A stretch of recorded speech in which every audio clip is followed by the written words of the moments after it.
സൗദിയും ഇസ്രായേലും തമ്മിൽ ഉഭയകക്ഷി കരാർ ഒപ്പിടാൻ പോവുകയാണ്. പക്ഷേ അതിനെതിരെ വലിയ പ്രതിഷേധം ഉണ്ടാകുന്നുണ്ട്. അതെന്തുകൊണ്ടാണ് ആ പ്രതിഷേധം? ആ പ്രതിഷേധം ഉണ്ടാകും എങ്ങൊന്നും പ്രതിഷേധമൊന്നും വന്നിട്ടില്ല. സൗദി ഇസ്രായേലും തമ്മിൽ അമേരിക്ക എന്നതുപോലെ ആ രാജ്യങ്ങൾ തമ്മിൽ നല്ല ബന്ധത്തിൽ പോകണമെന്നും ബിസിനസ്സും വ്യാവസായികവും സൈനികവുമായിട്ടുള്ള കരാറുകളൊക്കെ ആയിരിക്കും. ആ കരാറുകൾ ഒപ്പിടാൻ വേണ്ടി സൗദിയുടെ പ്രധാനമന്ത്രിയും കിരീടാവകാശിയുമായിട്ടുള്ള സൗദി രാജാവ് കിരീടാവകാശിയായിട്ടുള്ള അദ്ദേഹം നിലവിലെ പ്രധാനമന്ത്രി അദ്ദേഹം ശ്രമിക്കുന്നുണ്ട്. പക്ഷേ ഇപ്പോൾ അദ്ദേഹം ഒരു ആശങ്ക പറഞ്ഞിരിക്കുന്നത് എൻ്റെ ജീവന് ഭീഷണി ഉണ്ടെന്നാണ്. കാരണം പശ്ചിമേഷ്യൻ പ്രദേശത്ത് സംഘർഷമാണല്ലോ. കാരണം ഇപ്പോൾ ഈ ഹമാസ് നേതാവ് ഹനിയെ വധിച്ചതിന് ശേഷം എപ്പം യുദ്ധം ഉണ്ടാകും എന്നുള്ള രീതിയിലേക്ക് എല്ലാവരും ഉറ്റുനോക്കിക്കൊണ്ടിരിക്കുകയാണ്. ഇപ്പം യുദ്ധം എന്ന് പറഞ്ഞുകൊണ്ടാണല്ലോ ഇരിക്കുന്നത്. നമ്മളും ചർച്ച ചെയ്തുകൊണ്ടിരിക്കുകയാണ്. അപ്പം ഈ ഒരു സംഘർഷം അറബ് രാജ്യങ്ങളെ മൊത്തത്തിൽ ബാധിച്ചിട്ടുണ്ട്. അപ്പം ഈ ഇറാൻ എന്ന് പറയുന്ന രാജ്യത്തിന് മറ്റ് അമേരിക്ക പോലെയോ ഇസ്രായേൽ പോലെയുള്ള രാജ്യങ്ങളുമായിട്ട് ബന്ധമില്ല. കാരണം അവരെ അകറ്റി നിർത്തിയിരിക്കുകയാണ്, അവർക്ക് ബന്ധവുമില്ല. ആ രാജ്യവുമായിട്ട് ഈ നമ്മുടെ സൗദിക്ക് ബന്ധമുണ്ടെന്ന് അദ്ദേഹം പറയുന്നുണ്ട്. പക്ഷേ ആ ബന്ധത്തെപ്പറ്റി നമുക്കും അറിയാം, വലിയ ആത്മബന്ധമൊന്നുമല്ല, ബന്ധമുണ്ടെന്ന് പറയുന്നതേ ഉള്ളൂ. ആത്മബന്ധമൊന്നുമില്ല. ആത്മബന്ധത്തിന് അവർ ശ്രമിക്കുന്നുമില്ല. അവരുടെ കഴിഞ്ഞ നൂറ്റാണ്ടിൽ ഏറ്റവും കൂടുതൽ വികസനം നടന്നിട്ടുള്ള സമയമാണെന്നൊക്കെ പറഞ്ഞ്, അല്ലെങ്കിൽ വികസനം നടന്നിട്ടുള്ള രാജ്യമാണ് സൗദി ഒരു മതരാഷ്ട്രമെന്ന് കണ്ട് ഈ മുസ്ലിം രാജ്യങ്ങൾ വിചാരിച്ചിരിക്കുമ്പോഴും സൗദിയുടെ ഡെവലപ്മെൻറ്റ്സ് ഇപ്പം വേറെ രീതിയിലാണ് പോകുന്നത്. എല്ലാ രീതിയിലും ഒരു മതരാഷ്ട്രത്തിൽ നിന്ന് വിടുതൽ ഉണ്ടാക്കി, അത് അവരുടെ ബിസിനസ് രീതിയിലായാലും അല്ലെങ്കിൽ മറ്റ് വേഷത്തിൻ്റെ കാര്യത്തിലായാലും എല്ലാം ഒരു മാറ്റം വരുത്തി ഒരു പുരോഗമനത്തിൻ്റെ പാതയിലേക്ക് പോകുന്നു. അതിനകത്ത് അമേരിക്കയുടെ കൃത്യമായ സപ്പോർട്ടുണ്ട്. അപ്പം ഇസ്രായേലുമായിട്ടൊക്കെ ആ രീതിയിൽ ബന്ധം പുലർത്തി പോകുന്നതിന് ഇതിന് ചില തുർക്കിയൊക്കെ അമേരിക്കയായിട്ട് ബന്ധമില്ലെന്നല്ല, പക്ഷേ ഇറാൻ പോലെ ഉള്ള രാജ്യങ്ങൾക്ക് താല്പര്യമില്ല. അപ്പം ഈ ഒരു വിഷയം, പശ്ചിമേഷ്യൻ വിഷയം, ഇപ്പം ഈ നമ്മുടെ പാലസ്തീൻ വിഷയമായിട്ട് നിൽക്കുന്നുണ്ട്. ആ ഒരു കാരണം പറഞ്ഞ് പാലസ്തീൻ വിഷയത്തിൽ ഇസ്രായേൽ ഇടപെടുന്നു, അല്ലെങ്കിൽ പാലസ്തീൻ ഹമാസിനെ ഉപദ്രവിക്കുന്നു, അപ്പം ഹനിയെ വധിച്ചിരിക്കുന്നു. അത് നിരന്തരമായ മുസ്ലിങ്ങൾക്ക് ഉപദ്രവം ഉണ്ടാക്കുന്ന രീതിയിലേക്ക് പോകുമ്പോൾ ഈ പറഞ്ഞതുപോലെ ഇസ്രായേലുമായിട്ട് യുദ്ധം ഉണ്ടായാൽ ദൈവകോപം ഉണ്ടാകും എന്ന് വരെ പറഞ്ഞ് ഇറാൻ്റെ പരമാധികാരി നിൽക്കുമ്പോൾ ഈ അവരുമായിട്ടൊരു കരാറിൽ ഏർപ്പെടുമ്പോൾ എനിക്കിടെ ജീവന് ഭീഷണി ഉണ്ടാകാൻ വരെ സാധ്യതയുണ്ട്, അല്ലെങ്കിൽ എന്നെ വധിച്ച് കളയുമെന്ന് പോലും കഴിഞ്ഞ ദിവസം അദ്ദേഹം ഒരു പ്രസ്താവന ഇറക്കി. പരസ്യമായിട്ടുള്ള ഒരു പ്രസ്താവന തന്നെയാണ് അദ്ദേഹം ഇറക്കിയത്. മുഹമ്മദ് ബിൻ സൽമാൻ ആണല്ലോ പ്രധാനമന്ത്രി. അപ്പോൾ പ്രമുഖ മാധ്യമത്തിന് പൊളിറ്റിക്കോ എന്ന് പറയുന്ന പ്രമുഖ മാധ്യമത്തിന് കൊടുത്ത അഭിമുഖത്തിലാണ് ഇദ്ദേഹം പറഞ്ഞത്, ഞങ്ങൾ കഴിഞ്ഞ നൂറ്റാണ്ടിലെ ഏറ്റവും വികസിച്ചിരിക്കുകയാണ്, അത് അങ്ങനെ തന്നെ മുന്നോട്ട് കൊണ്ടുപോകുന്നതിന് വേണ്ടിയാണ് താല്പര്യപ്പെടുന്നത്. അപ്പം അതുപോലെ തന്നെയുള്ള അമേരിക്കയുമായിട്ടുള്ള ഒരു ബന്ധം പോലെ തന്നെ ഇസ്രായേലുമായിട്ട് ബന്ധം സ്ഥാപിക്കണമെന്നുണ്ട്. പക്ഷേ ഇപ്പോഴത്തെ അവസ്ഥയിൽ ആ ബന്ധം സ്ഥാപിച്ചു കഴിഞ്ഞാൽ അത് ഹമാസ് അല്ലെങ്കിൽ പാലസ്തീൻ വിഷയം വെച്ച് എൻ്റെ ജീവന് വരെ ഭീഷണിയുണ്ട്. ഇറാഖ് എന്ന് പറയുന്ന രാജ്യത്തിന് അണുവായുധം കൊടുക്കുകയാണെങ്കിൽ ഞങ്ങൾക്കും അതിൻ്റെ ആവശ്യമായിട്ട് വരും. ഞങ്ങൾക്ക് അണുവായുധം ഇറാൻ കിട്ടുമെങ്കിൽ ഞങ്ങളുടെ സുരക്ഷിതത്വത്തിന് വേണ്ടി ആവശ്യമായിട്ട് വരും. പിന്നെ അണുവായുധം ഉപയോഗിക്കുന്നത് ഇപ്പോൾ ഇനിയൊരു ഹിരോഷിമ അല്ലെങ്കിൽ നാഗസാക്കി ലോകത്തിന് വേണ്ടതല്ല എന്നുള്ള പറഞ്ഞ് കുറച്ച് പ്രസ്താവന ഇറക്കിയിട്ടുണ്ട്. ഇദ്ദേഹം ഈ ആശങ്ക പ്രകടിപ്പിച്ച UN കോൺഗ്രസ്സിലാണ് അംഗങ്ങളോടാണ്. അത് ആ UN കോൺഗ്രസ് അംഗങ്ങളോടാണ് ആശങ്ക പ്രകടിപ്പിച്ചത്. ഇദ്ദേഹം പറയുന്ന അതിനൊരു ഉദാഹരണം പറയുന്നത്, നേരത്തെ ഇസ്രായേലുമായി സമാധാന കരാർ ഒപ്പിട്ട ഈജിപ്ഷ്യൻ മുൻ പ്രസിഡന്റ് അൻവർ കൊല്ലപ്പെട്ടതാണ് ഉദാഹരണമായിട്ട് പറയുന്നത്. ഇസ്രായേലുമായിട്ട് സമാധാന കരാർ ഒപ്പിട്ട ഈജിപ്തിൻ്റെ. അപ്പം അതേപോലെ എനിക്കും സംഭവിക്കാം. അപ്പം അന്ന് US അതിനകത്ത് കൃത്യമായ ഇടപെടലൊന്നും നടത്തിയിട്ടില്ല. അതായത് ഇപ്പം ഇസ്രായേലിനോട് യുദ്ധം ചെയ്തേ മതിയാകൂ എന്ന് പറഞ്ഞ് നിൽക്കുന്ന ഈ ഇറാൻ. അപ്പോൾ ഇറാൻ യുദ്ധം ചെയ്യുമ്പോൾ ഇവർ ബാക്കിയുള്ള രാജ്യങ്ങളുമായിട്ടൊക്കെ സംസാരിച്ചിട്ടുണ്ട്. മുസ്ലിം രാജ്യങ്ങളെന്നുള്ള രീതിയിൽ മുസ്ലിങ്ങളുടെ ഒരു വിഷയമാണ്. ഇസ്രായേൽ മുസ്ലിങ്ങൾക്കെതിരായിട്ട് നിൽക്കുന്നതാണ്.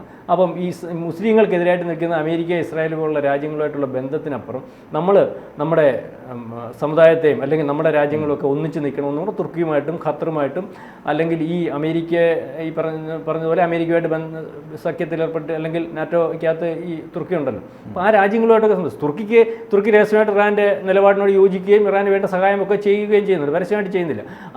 പക്ഷേ അപ്പം സൗദി ഇതിനൊക്കെ അപ്പുറം ഒരു അടുപ്പവും തുർക്കി കാണിക്കുന്ന പോലെയൊക്കെ കാണിക്കാതെ നിൽക്കുന്ന ഒരു സൗദി അറേബ്യ വ്യത്യസ്തമായിട്ട് ഈ പല നിലപാടുകളും അല്ലെങ്കിൽ മുസ്ലിം നിലപാടാണെന്ന് പറഞ്ഞ് അല്ലെങ്കിൽ പുറകോട്ട് നടക്കുന്നതും അല്ലെങ്കിൽ രാജ്യത്തിൻ്റെ വികസനത്തിനകത്തുനിന്ന് പുറകോട്ട് നടക്കുന്ന പല നിലപാടുകളും മതരാഷ്ട്രങ്ങളുടെ നിലപാടുകളും ഒക്കെ വേണ്ട എന്ന് പോകുന്ന രീതിയിലേക്ക് സൗദി അറേബ്യ പോവുകയാണ്. അവിടുത്തെ രാജാവും അല്ലെങ്കിൽ അവിടുത്തെ ഭരണാധികാരിയും ഒക്കെ പോവുകയാണ്.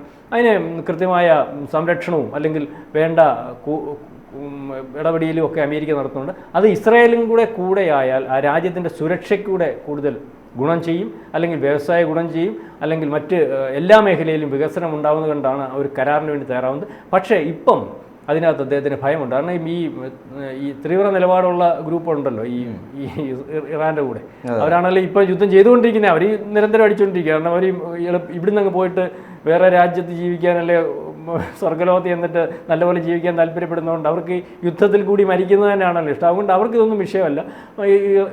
ഇസ്രായേലെ അടിച്ചാൽ ഇസ്രായേൽ തിരിച്ചടിക്കും, മരിക്കും, അവർക്ക് വേറെ സ്വർഗം കിട്ടും, അവിടെ പോയി നല്ലപോലെ ജീവിക്കുന്ന ഒരവസ്ഥയുണ്ട്. പക്ഷേ ബാക്കി അത്തരത്തിലേക്ക് അത്ര തീവ്രമായിട്ട് ചിന്തിക്കാത്ത ആൾക്കാരായിരിക്കുമല്ലോ യുദ്ധം വേണ്ട എന്ന് പറയുന്നത്. ആ ചിന്താഗതി ആയിരിക്കുമല്ലോ സൗദി അറേബ്യ ഉള്ളത്. അപ്പം സൗദി പ്രധാനമന്ത്രിക്കും നിലവിലെ ഈ അല്ലെങ്കിൽ നാളെ രാജാവാകാൻ സാധ്യതയുള്ള അദ്ദേഹത്തിനും ഈ ഒരു നിലപാടും അല്ലെങ്കിൽ ആ കരാറിനോട് വിമുഖതയല്ല. കരാറിൽ ഏർപ്പെട്ടാൽ അദ്ദേഹത്തിന് എന്തെങ്കിലും സംഭവിക്കുമോ? ഈ പ്രസ്താവനയ്ക്ക് പിറകിൽ വേറൊരു കാര്യം കൂടെ ഉണ്ട്. അത് കരാറിൽ ഏർപ്പെടാൻ ഞാൻ തയ്യാറാണ്, എനിക്ക് വേണ്ട സുരക്ഷ, എൻ്റെ രാജ്യത്തിന് വേണ്ട സുരക്ഷ ഇത്തരത്തിൽ ആക്രമിക്കാൻ സാധ്യതയുള്ള രാജ്യങ്ങളിൽ നിന്ന് ലഭിക്കണം എന്നുകൂടി പറയുന്നതാവും ഈ പ്രസ്താവന കൊണ്ട് ഉദ്ദേശിക്കുന്നത്. പശ്ചിമേഷ്യൻ മേഖലയിലെ സംഘർഷം മറ്റ് രാജ്യങ്ങളിലെ കൂടി വ്യാപിക്കുന്നു, അല്ലെങ്കിൽ പല രാജ്യ തലവന്മാർക്കും ഇത് ആശങ്ക തലവേദനയായി മാറുന്നു എന്നുള്ളതാണ് ഇതിനകത്ത് നമുക്ക് മനസ്സിലാവുന്നത്. ഇദ്ദേഹം എന്തുകൊണ്ടാണ് അദ്ദേഹം ഈ കരാർ ഒപ്പിട്ടാൽ ജീവന് ഭീഷണി ഉണ്ട് എന്ന് പറയാൻ എന്തെങ്കിലും ഒരു കാരണം അദ്ദേഹത്തിന് ഉണ്ടാവുമല്ലോ. അത് മുൻകാല അനുഭവങ്ങൾ നമ്മൾ ചർച്ച ചെയ്തു. അതല്ല എന്തുകൊണ്ട് ഇപ്പോൾ സൗദി എന്ന് പറയുന്നത് നമുക്കറിയാം അറബ് രാജ്യങ്ങൾക്കിടയിലെ ശക്തമായ രാജ്യമാണ്. അപ്പോൾ ആ ഭരണാധികാരി പോലും എൻ്റെ ജീവന് ഭയമുണ്ടെന്ന് ഭയക്കണമെങ്കിൽ എന്തുമാത്രം അദ്ദേഹത്തിന് ആശങ്കകൾ ഉണ്ടായിരിക്കും ജോണി. അതിനകത്ത് പറയുന്ന ഈ പരസ്യമല്ലാത്ത രഹസ്യമായിട്ട് ചില ചർച്ചകളും കാര്യങ്ങളും, അല്ലെങ്കിൽ രഹസ്യമായിട്ട് ചില ടോക്കുകളും ഒക്കെ കാണുമല്ലോ. ഇവർ തമ്മിലൊക്കെ പരസ്പരം ബന്ധപ്പെടുന്നുണ്ടാവുമല്ലോ. അല്ലെങ്കിൽ ഇന്ന പോലൊക്കെ നിന്നില്ലെങ്കിൽ ഇതിനകത്ത് ബുദ്ധിമുട്ടുണ്ടാവും.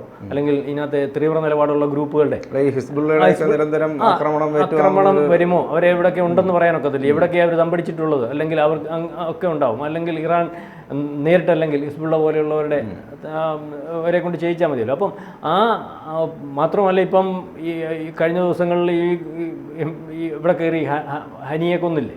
അപ്പം അതൊക്കെ കാണുമ്പം എവിടെ ഇരുന്നാലും മിടുക്കന്മാരാണെന്നുണ്ടെങ്കിൽ വകവരുത്താൻ സാധിക്കും. മാത്രമല്ല ഈ സൗദി അറേബ്യ പോലുള്ള രാജ്യങ്ങളുടെ ഈ അമേരിക്കയൊക്കെ നിൽക്കുന്നുണ്ട്. അവരുടെ ഈ ആണവം അല്ലെങ്കിൽ ഈ പട്ടാള സംവിധാനമൊക്കെ ഈ പറയുന്ന നമുക്ക് ബലവത്തൊന്നും അല്ലല്ലോ, ശക്തമല്ല. നമ്മൾ ഉണ്ടെന്ന് പറയുമ്പോഴും അതിശക്തമായിട്ടൊന്നും ഉള്ളതല്ല. അതിനകത്തൊക്കെ നിൽക്കുന്നതൊക്കെ അമേരിക്കയുടെയൊക്കെ സഹായം കൊണ്ടും അല്ലെങ്കിൽ മറ്റ് കാര്യങ്ങൾ കൊണ്ടുമാണ്. അപ്പോൾ ഇദ്ദേഹം ഇത് തുറന്നു പറയാൻ കാരണമെന്ന് പറയുമ്പോൾ ഈ സംഘർഷം ഉണ്ടാവുകയും ഈ സംഘർഷത്തിന് ശേഷം ഒരുപക്ഷെ ഇത്തരത്തിലുള്ള ഇറാൻ പോലുള്ള രാജ്യങ്ങളും അല്ലെങ്കിൽ മറ്റ് രാജ്യങ്ങളുമൊക്കെ ആവശ്യമില്ലാത്ത കൂടുതൽ കാര്യങ്ങൾക്കൊന്നും ബന്ധപ്പെടണ്ട എന്ന് ഡയറക്റ്റ് അല്ലെങ്കിൽ ഇൻഡയറക്റ്റ് താക്കീതുകളോ അല്ലെങ്കിൽ എന്തെങ്കിലും ഒക്കെ കാണും. അല്ലെങ്കിൽ പരസ്യമായിട്ട് അദ്ദേഹം തന്നെ വിളിച്ചു പറയുന്ന പോലെ പ്രധാനപ്പെട്ട പത്രത്തിനൊക്കെ പ്രസ്താവന കൊടുക്കുകയും ഇങ്ങനത്തെ ഒരു കാര്യം പറയുന്ന ഒരു അവസ്ഥയിലേക്ക് പോകത്തില്ല. എന്തായാലും എന്തോ ഒരു ഭയം സൗദിക്ക് മേളിൽ ഉണ്ടായിട്ടുണ്ട്. അതിന് അദ്ദേഹം കാരണങ്ങളും പറയുന്നുണ്ട്. കാരണം ഒരുപക്ഷെ ഈ പറഞ്ഞവർ പറഞ്ഞു കാണും, അറിയാമല്ലോ, നേരത്തെ ഈജിപ്തിൻ്റെ നേതാവിന് അല്ലെങ്കിൽ അവിടുത്തെ പ്രസിഡന്റ് സംഭവിച്ചത് അറിയാമല്ലോ. അദ്ദേഹം ഇസ്രായേലുമായിട്ട് കരാറുണ്ടാക്കിയതിന് ശേഷം എത്ര നാൾ ജീവിച്ചിരുന്നു എന്നൊക്കെ ചോദിച്ചാൽ പറയണം. പരസ്യമായിട്ടല്ലെങ്കിൽ രഹസ്യമായിട്ടൊന്നും, അല്ലെങ്കിൽ പെട്ടെന്നൊരു ഇത്രയും ഒരു രാജ്യത്തിൻ്റെ പരമാധികാരി അല്ലെങ്കിൽ ഇത്രയും പ്രധാനമന്ത്രി അല്ലെങ്കിൽ ആ രാജ്യത്തിൻ്റെ രാജാവ് ഇങ്ങനെ പറയുന്നൊരവസ്ഥ ഉണ്ടാകത്തില്ല. അപ്പം അതിനകത്തൊക്കെ എന്തൊക്കെയോ കാരണങ്ങളുണ്ട്.